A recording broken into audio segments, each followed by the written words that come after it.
ஆண்டவருடைய ஆவி என்மேல் உள்ளது, ஏனெனில் அவர் எனக்கு அருள் பொழிவு செய்துள்ளார். ஏழைகளுக்கு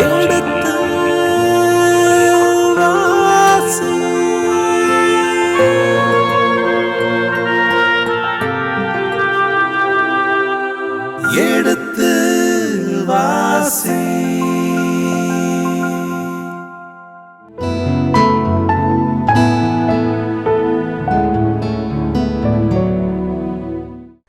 வணக்கம் இனிய இதயங்களே. எடுத்து வாசி நிகழ்ச்சியில் பருவம் 2 அரசர்கள் முதல் புத்தகத்திற்கான விவிலிய இறை வசனங்களுக்கு செவிமடுத்து கொண்டிருக்கின்றோம். கடந்த பகுதியின் தொடர்ச்சியை இன்று தொடர்கின்றோம். வாருங்கள், இந்த நிகழ்ச்சியை நமக்காக விளக்கங்களோடு தெளிவுபடுத்த இருக்கின்றவர் தந்தை ரேமன் ஜோசப் அவர்களை வரவேற்போம். வணக்கம் தந்தையே. வணக்கம்.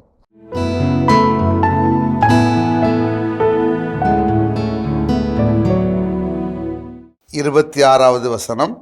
அவன் ஆண்டவரின் பார்வையில் தீயன செய்து தன் தந்தையின் வழியிலேயே நடந்து அவனை போலவே இஸ்ராயலர் பாவம் செய்ய காரணமாயிருந்தான். ஆக இங்கே தந்தை என்பது யெரொபெயாம். எனவே அவனுடைய வழியிலே செல்கிறான்.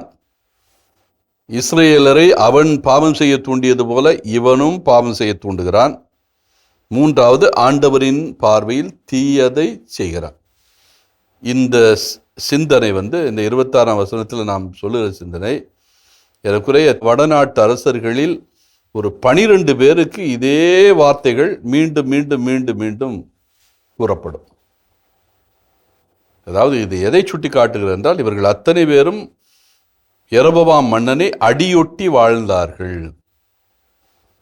யாவேயினுடைய கட்டளைப்படி நடப்பதற்கு பதிலாக இவர்கள் எல்லாருமே யெரொபெயாம் என்ன பாவம் செய்தானோ, யெரொபெயாம் எதற்கு ஒரு மாதிரியாக மாறினானோ அதே தவறை மீண்டும் மீண்டும் மீண்டும் மீண்டும் செய்கிறார்கள். இதே வார்த்தை மீண்டும் ஒவ்வொரு அரசன்லையும் நாம் பார்க்கின்ற போது அது வரும். கடைசி வரை பெக்கா அவன்தான் இந்த சிந்தனையில் கடைசியில் வர்ற அரசன். மீண்டும் மீண்டும் அவர்கள் யெரொபெயாமுடைய குற்றங்களையே செய்கிற அந்த பழக்கத்திலே ஊறி போனவர்களாக இருக்கிறார்கள். அதைத்தான் இந்த 26ஆம் வசனம் சொல்லுகிறது. 3 சிந்தனைகள். 1, ஆண்டவரின் பார்வையில் தீயனப்பட்டதை செய்தார்கள். யெரொபெயாமினுடைய வழியில் நடந்தார்கள். இஸ்ரேல் மக்கள் பாவம் செய்ய காரணமாக இருந்தார்கள். இந்த 3ஐயும் நாம் இஸ்ரேல் மக்களுடைய பாவமாகவே எடுத்துக்கொள்ளலாம். அரசர்களுடைய பாவமாகவே எடுத்துக்கொள்ளலாம். அரசர்களுடைய தவறான வழிமுறைகள் என்று எடுத்துக்கொள்ளலாம். குறிப்பாக வடநாட்டு அரசர்கள். இதற்காக தென்னாட்டு அரசர்கள் இப்படி நடக்கலாம் என்பது பொருள் அல்ல. ஆனால் வடநாட்டு அரசர்களில் இது ஊறி போய்விட்டது. ஆண்டவருடைய கட்டளையை மீறுவதும் அவர் வழியில் நடக்காததும், யெரொபெயாம் வழியிலே நடந்ததும். யெரொபெயாம் தானே அந்த பொற்கன்று குட்டிகளை கொண்டு வந்தான். வழிபாட்டு முறையை மாற்றினான். வழிபாட்டை அவன் யாவை வழிபாட்டை முழுவதுமாக பாகால் வழிபாடாக மாற்றினான். 8ஆம் மாதம் 15ஆம் தேதி அஷேரே வழிபாடாக அவன் தானே மாற்றினான். இஸ்ராயல் மக்களை எல்லாம் பாவம் செய்வதற்கு அவன் தானே தூண்டுகோலாக இருந்தான். 8ஆம் மாதத்திலே வழிபாடு அமைத்து அதுக்கு வழிபாடு எல்லாரும் வாங்க, எருசலேம் போகாதீங்கன்னு சொன்னவனவன் தானே. எனவே அவன் வழியில் எல்லாரும் சென்றார்கள். அது மட்டுமல்ல, இஸ்ராயல் மக்கள் பாவம் செய்வதற்கு தூண்டுகோலாகவும் இருந்தார்கள். 27, 28.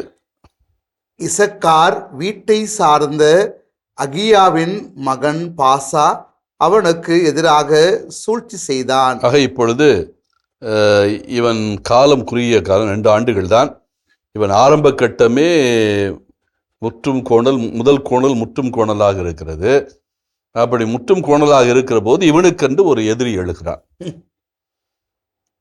அந்த எதிரி இவனுடைய குலத்திலிருந்து அல்ல, இவன் எப்ராயிம் குலத்தை சேர்ந்தவன். அந்த குலம்தான் முதல் முன்னெடுப்பு செய்கிறது. ஆட்சிக்கான முன்னெடுப்பை செய்வது எப்ராயிம் குலம். வடக்கு குலத்திலேயே இந்த 10 குலங்களிலே அதிகமான எண்ணிக்கை கொண்டது எப்ராயிம் குலம். எப்படி யூதா குலம் அதிக எண்ணிக்கை கொண்ட மக்களை கொண்டிருந்ததோ அதே போல வடக்கு பகுதியில் எப்ராயிம் குலமும் அதிக மக்கள் தொகையை கொண்டது. எனவேதான் அது முன்னெடுக்கிறது. இப்ப இந்த குலத்திற்கே ஒரு வில்லன் போட்டுக்கிறான். எங்கிருந்து புறப்படுகிறான்? இசாக்கார். இந்த இசாக்கார் எப்ராயிம் ரெண்டுமே இந்த யோர்தான் ஆற்றுக்கு மேற்கே இருக்கிற பகுதிகள். யோர்தான் ஆறு மலை உச்சி ஆகிய அந்த ஹெர்மோன் மலை உச்சியிலிருந்து புறப்பட்டு அதனுடைய மலையிலிருந்து புறப்பட்டு கலிலேயா கடலில் நுழைந்து சாக்கடலில் நுழைகின்றது வரை ஒரு மத்திய பகுதியாக இருக்கிறது. மத்திய பகுதியை எடுத்துக்கொண்டோம் என்றால் அதுக்கு கிழக்காக மேற்காகவும் 2 பகுதியில் இருக்கிறது. ஒன்று நாம் டிரான்ஸ் ஜோர்டன் என்று அழைக்கிறோம், யோர்தானுக்கு அக்கறை பகுதி என்று அழைக்கிறோம். இன்னும் மேற்கே இருப்பது யோர்தானுக்கு இக்கரை பகுதி என்று அழைக்கிறோம். கிழக்கே இருப்பது அக்கறை பகுதி என்றும் மேற்கே இருப்பது இக்கரை பகுதி என்றும் அழைக்கிறோம். ஆங்கிலத்தில் அதை கிழக்கே இருப்பதை டிரான்ஸ் ஜோர்டன் என்று அழைப்பார்கள். மேற்கே இருக்கின்ற பகுதியை சிஸ் ஜோர்டன் என்று அழைப்பார்கள். சிஸ் ஜோர்டன் என்றால் மேற்கே இருக்கிற பகுதி யோர்தானுக்கு, கிழக்கே இருக்கிற பகுதி டிரான்ஸ் ஜோர்டன். அதை தமிழில் அக்கறை பகுதி இக்கரை பகுதி. மேற்கு கரை என்பது இக்கரையாகவும் கிழக்கு கரை என்பது அக்கறையாகவும் இருக்கிறது யோர்தானுக்கு, யோர்தான் ஆற்றுக்கு. எனவே இந்த யோர்தான் ஆற்றுக்கு மேற்கு பகுதியில் தான் நாம் சொல்லுகிற இந்த இசாக்காரும் இருக்கிறது. அதே போல இசாக்கார் இனத்துக்கான இடம் அந்த பகுதிகள் இருக்கிறது. அதே போல இந்த மேற்கு பகுதியில் தான் நாம் சுட்டி காட்டுகிற எப்ராயிம் பகுதியும். எப்ராயிம் கொஞ்சம் பெரும்பகுதி யூதா பெஞ்சமின் பகுதிகளை ஒட்டி இருக்கிறது, அதனுடைய தெற்கு எல்லையாக வைத்திருக்கிறது. எப்ராயிம் குலத்தினுடைய தெற்கு எல்லையாக யூதாவும் பெஞ்சமினும் இருக்கிறது. எப்ராயிமுக்கு மேலே இருப்பது மனாசே. சரியாக கலிலேயா கடலினுடைய தென்பகுதியில் இருப்பது யோர்தானுக்கு இக்கரை பகுதியில், அதாவது மேற்கு பகுதியில். சரியாக கலிலேயா கடலுக்கு கீழே தெற்கே இருப்பது இசாக்கார், சிறிய பகுதி. இந்த இசாக்காரில் இருந்து தான் இப்பொழுது வில்லன் புறப்படுகிறான். இந்த வில்லன் பெயர் என்ன? பாசா. யாருக்கு எதிராக சூழ்ச்சி செய்கிறான்? நாதாபுக்கு எதிராக சூழ்ச்சி செய்கிறான். யெரொபோவாமுடைய மகனாகிய நாதாபுக்கு எதிராக சூழ்ச்சி செய்கிறான். ஏற்கனவே அவன் யாபேயினுடைய திட்டப்படி நடக்கவில்லை, தன்னுடைய தந்தையின் வழியில் தான் நடக்கிறான். இஸ்ரேல் மக்களை பாவத்தில் தூண்டுகிறான். இப்ப இந்த பாசா என்ன செய்கிறான்? நாதாபும் இஸ்ரேல் படை முழுவதும் பெலிஸ்தியருடைய கிபத்தோன் என்னும் நகரை முற்றுகை இட்டிருக்கையில், ஆக இவர்கள் இந்த வடப்பகுதி மக்கள் எல்லாருமே பெலிஸ்தியருக்கு எதிரான போரில் ஈடுபட்டிருக்கிறார்கள். இந்த போர் எங்கே நடக்கிறது என்றால் பெலிஸ்தியருடைய பகுதியாகிய கிபத்தோன் என்னும் நகரை முற்றுகையிடுகின்ற அந்த நிலையில் இருக்கிறது. பாசாவும் அங்குதான் இருக்கிறான். இந்த இஸ்ராயல் மக்கள் எல்லாம், வடநாட்டு மக்கள் எல்லாம் எங்கே இருக்கிறார்கள் என்றால் பெலிஸ்தியர்களோடு போரிட்டு கொண்டு இருக்கிறார்கள். இந்த பெலிஸ்தியர்கள் அவர்களுடைய முக்கியமான நகர் கிபத்தோன். அந்த நகரை இஸ்ரேல் மக்கள், அது வடகுலங்கள் எல்லாம் முற்றுகையிட்டு கொண்டு இருக்கின்றன. அங்குதான் நாதாபும் இருக்கிறான் தன்னுடைய படை வீரர்களோடு. இப்ப பாசா என்ன செய்கிறான்? பாசா அங்கே சென்று அவனை வெட்டி வீழ்த்தினான். இது சூழ்ச்சியில் நடப்பது. அதாவது இவனுடைய அரசாட்சியை பிடிப்பதற்காக பாசா போடுகின்ற திட்டம்.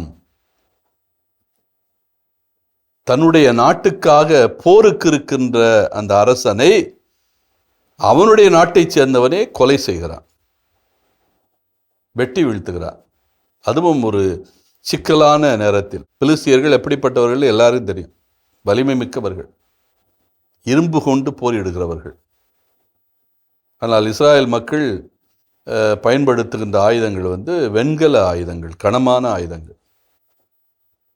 பிலிஸ்தியர்கள் பயன்படுத்தின இரும்பு எளிமையான ஆயுதம். அதுமே ரொம்ப எளிதாக அவர்கள் வென்று விடலாம். அந்த ஒரு இக்கட்டான சூழ்நிலையில் இந்த சூழ்நிலையை கூட நினைக்காமல் தான் அரசனாக வேண்டும் என்கிற ஒரே நோக்கத்துக்காக இந்த இசாக்கார் என்கிற அந்த குலத்தைச் சேர்ந்த இந்த பாசா என்கிறவன் அரசனையே வெட்டி வீழ்த்துகிறான், நாதாபுவை. அவர் மீது பெரிய குற்றம் என்று ஒன்றுமில்லை. அவன் எல்லாரையும் போல தவறான வழியில் நடக்கிறான் என்பதை விட இந்த இசக்காருக்கு எதிராக அந்த குலத்திற்கு எதிராக நாதாபு எதையும் செய்யவில்லை. ஆனால் ஆட்சியை பிடிக்க வேண்டும் என்பதற்காக இசக்கார் இன குலத்தைச் சேர்ந்தவன் அரசனை வெட்டி வீழ்த்துகிறான், நாதாபுவை. இதுதான் முதல் நிகழ்வு என்று நீங்கள் நினைக்கக்கூடாது. வடநாட்டை பொறுத்த மட்டில் பெரும்பாலும் ஒரு அரசனை கொன்றுவிட்டுத்தான் இன்னொருவன் அரசன் ஆவார்வான். இதுதான் நியதி. அதில் ஒரு சிலர் தப்பிக்கலாம். வடநாடு என்பது 922 தொடங்கியது. கிறிஸ்து பிறப்புவதற்கு 922 ஆண்டுகளுக்கு முன். அது 721 முடிவுக்கு வருகிறது. வடநாடு என்கிற அந்த சிந்தனை அசீரியர்கள் படையெடுப்புக்கு பிறகு அசீரியர்கள் வடநாட்டை முழுமையாக தங்களுடைய ஆக்கிரமிப்புக்குள் கொண்டு வருகிறார்கள். சமாரியா வீழ்கிறது, முற்றிலுமாக எரிக்கப்படுகிறது. சமாரியா நகரை தலைநகராக கொண்ட வடநாடு முழுவதும் பெரும்பாலான மக்கள் நாடு கடத்தப்படுகிறார்கள். 721 200 ஆண்டுகள் தான் வடநாடு என்கிற சிந்தனையே இருந்தது. அதாவது இஸ்ராயேல் என்கிற நாடு, சமாரியாவை தலைநகராக கொண்ட நாடு. மொத்தமே 200 ஆண்டுகள் தான் இருந்தது.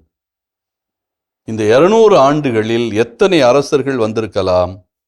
ஏற்கனவே இதுவரை ஆட்சி செய்த அரசர்களில் முதல் அரசன் மட்டும் 22 ஆண்டுகள் ஆட்சி செய்திருக்கிறான், யெரொபெயாம். அதற்கு பின்னால் 2 ஆண்டுகள் நாதாபு. இப்படி எத்தனை பேர் 200 ஆண்டுகளில் ஆட்சி செய்திருக்கலாம்? ஏற்கனவே 22 ஆண்டுகள் யெரொபெயாம் முடித்து விட்டான். மீதம் 180 ஆண்டுகள் தான் இருக்கிறது. இந்த 180 ஆண்டுகளில் எத்தனை அரசர்கள் ஆட்சி செய்திருக்கலாம்? ஏறக்குறைய 20 என்று போட்டாலே 9 பேர். 20 ஆண்டுகள் 9 பேர். எத்தனை அரசர்கள் ஆட்சி செய்தார்கள் தெரியுமா? 22 அரசர்கள். 22 அரசர்கள் இந்த 200 ஆண்டுகளில் ஆட்சி செய்திருக்கிறார்கள். அப்படி என்றால் ஒவ்வொரு அரசனும் தன்னுடைய ஆட்சியை முடிக்கின்ற போது அவன் தன்னுடைய உயிர் பலியை கொடுத்த பிறகுதான் அடுத்த ஆட்சி தொடங்குகிறது. பெரும்பால் ஏற்கனவே நாம் சுட்டி காட்டினோம், இந்த வடநாட்டில் எந்த குலமும் ஆட்சி செய்யலாம். ஆட்சியாளர்கள் எந்த குலத்திலிருந்து வரலாம். அதாவது அர்ச்சகர்கள் மட்டுமல்ல, லேவியர்கள் என்றால் இந்த குருக்கள் மட்டுமல்ல, அரசர்களும் எந்த குலத்திலிருந்து வரலாம். அந்த வாய்ப்பு இருந்ததுனால எவனவனுக்கெல்லாம் வலிமை இருக்கிறதோ வல்லானுடைய ஆதிக்கம் அங்கே இருந்தது. வலிமையுடையவன் ஆட்சியை பிடித்து கொண்டார். யாருக்கு வலிமை இருந்ததோ அவன் வலிமை இல்லாத அரசனை கொன்றுவிட்டு தன்னுடைய வலிமையை நிரூபித்தான். இதுதான் நடந்தது. ஆங்கிலத்தில் அனார்கி என்று சொல்லுவார்கள். அனார்கி என்றால் அங்கே ஒரு சுதந்திர காற்றே கிடையாது. எவன் தலைவனாக இருக்க விரும்புகிறானோ அவன் தலைமை பொறுப்பை பறித்து கொள்வது. அங்கே உண்மை, நீதி, நேர்மை இதற்கெல்லாம் இந்த பேச்சே இல்லை. பதவி மோகம் தான் இருந்ததால் கையில் வாழ் பிடித்தவன், அதில் யார் வெற்றி கொள்கிறார்களோ அவர்கள் ஆட்சி பொறுப்பை ஏற்றுக்கொள்கிறார்கள். அதான் நடந்தது. நாதாபை பொறுத்த மட்டில் இப்பொழுது ஆட்சியை பிடிக்கிறவன் பாசா. எனவே இந்த பாசா இவனை வெட்டி வீழ்த்தி தன் ஆட்சியை பிடிக்கிறான். 28. இது இப்படி நடந்தது. இது தொடர்கதை. இது முதல் கதை அல்ல, இது தொடர்கதை. இனி தொடர்ந்து நாம் அதைத்தான் பார்க்க போறோம். வடநாட்டில் 22 அரசர்கள் என்றால் 22 அரசர்கள். இதனால் தென்னாட்டில் இப்படி நடக்காது, பொதுவாக நடக்காது. தன்னுடைய தனக்கு பின்னால் வருகின்ற, ஏன்னா மகன்தான் ஆட்சிக்கு வருவான். எனவே தந்தையை கொன்றுவிட்டு மகன் ஆட்சிக்கு வருவது ரொம்ப ரொம்ப அரிது. அது குடும்ப ஆட்சி. தென்னாட்டு ஆட்சி என்பது குடும்ப ஆட்சி. தாவீது குடும்பம் மட்டும்தான், வேற யாரும் ஆட்சி பொறுப்பை ஏற்க முடியாது. அதனால இங்கே வெட்டி பழி குத்து எல்லாம் வெகு குறைவு. வேறு யாராவது ஒருவன் அரசனை கொண்டிருப்பான் அல்லது போரிலே வீழ்ந்திருப்பான், அதற்கடுத்து மகன் ஆட்சி பொறுப்பை ஏற்பான். அதான் நடக்கும். ஆனால் வடநாட்டில் நடந்தது போல சொந்த இனத்துக்குள்ளாகவே, அதாவது இஸ்ராயல் இனத்துக்குள்ளாகவே போட்டிகளும் பொறாமைகளும் இருந்தே ஒழிய வெளியாரினால் கொலை செய்யப்பட்டு ஒரு அரசன் பதவி இழந்தது வெகு வெகு குறைவு. அப்படி இல்லவே இல்லை. எல்லாம் அவர்களுக்குள்ளே நடந்த குழப்பத்தில் ஆட்சியை பறிகொடுத்தவர்கள் தான். அந்த நிலையில்தான் இப்பொழுது முதல் பலியாக நாதாபு ஆட்சியை பறிகொடுக்கிறான். அதாவது எப்ராயிம் ஆட்சியை யாருக்கு தாரை வார்த்து கொடுக்கிறது?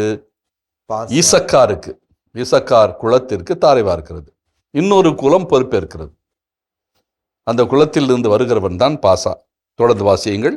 28வது வசனம். இவ்வாறு யூதாவின் அரசன் ஆசா ஆட்சியேற்ற 3ஆம் ஆண்டில் பாசா நாதாவை கொன்றுவிட்டு அவனுக்கு பதிலாக அரசனானான். எனவே இது இங்கே குறிப்புகள் வழக்கமாக 2 நாடுகளை இணைத்தே பேசும். இவன் ஆட்சி பொறுப்பில் இருந்தபோது வடநாட்டில் உள்ள இந்த மன்னன் ஆட்சி பொறுப்பில் இருந்தபோது, தென்னாட்டில் உள்ள இந்த மன்னன் ஆட்சி பொறுப்பில் இருந்தபோது இவன் ஆட்சி பொறுப்பேற்றான் என்று குறிப்புகள் வந்து கொண்டே இருக்கும். இந்த அடிப்படையில் பார்க்கிற போது ஆசா ஆட்சி பொறுப்பேற்ற 3ஆம் ஆண்டு அப்படின்னா 908ஆம் ஆண்டு என்ன நடக்கிறது? புதிய அரசன். யாரு புதிய அரசன்? பாசா பொறுப்பேற்கிறான். இவன் ஈசாக்கார் குலத்திலிருந்து வருகின்றான். யாரை கொன்றுவிட்டு ஆட்சி பொறுப்புகிறான்? நாதாபை கொன்றுவிட்டு அவனுக்கு பதிலாக அரசனாகிறான். அங்கே இன்னும் முற்றுகை இருக்கிறது. பெலிஸ்தியர்களான முற்றுகை அங்கே இன்னும் இருக்கிறது. 29 அவன் அரசனானவுடன் யெரொபெயாமின் குடும்பத்தினர் அனைவரையும் கொன்று போட்டான்.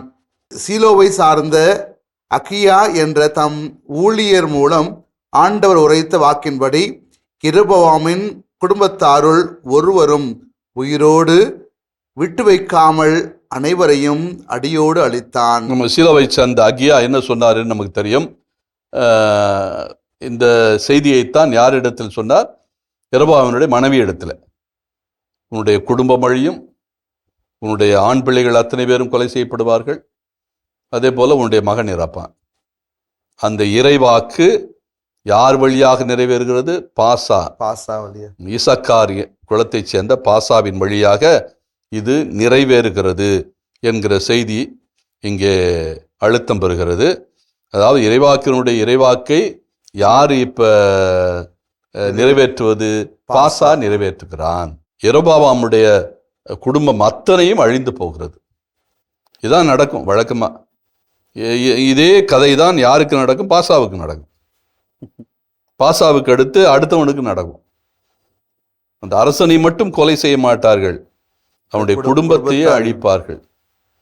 இதைத்தான் மிக கொடுமையான ஒரு செயலாக நாம் பார்க்க வேண்டும். ஒருவன் தவறு செய்வதற்கு அவனை கொலை செய்யலாம், ஆனால் அது குடும்பத்தையே அழிப்பது. வடநாட்டில், இஸ்ராயல் நாட்டில் இது சர்வசாதாரணமாக நிகழ்ந்தது. அதனால தான் இறைவாக்கினர்கள் கொதித்தெழுகிறார்கள். எலியா, எலிசேயு போன்ற இறைவாக்கினர்கள், அதே மாதிரி ஆமோசு, ஒசேயா போன்ற இறைவாக்கினர்கள் எல்லாம் வடநாட்டில் மிக அழுத்தம் திருத்தமாக சொல்லுவது, உங்கள் நாட்டிலே எந்தவித நீதியும் இல்லை, நேர்மையும் இல்லை, இரத்தம் ஆறாக பெருக்கெடுத்து ஓடுகிறது என்று ஆமோஸ் முதற்கொண்டு ஒசேயா முதற்கொண்டு பேசுகிறார்கள் என்றால் அதற்கு அடிப்படை காரணமே இதுதான்.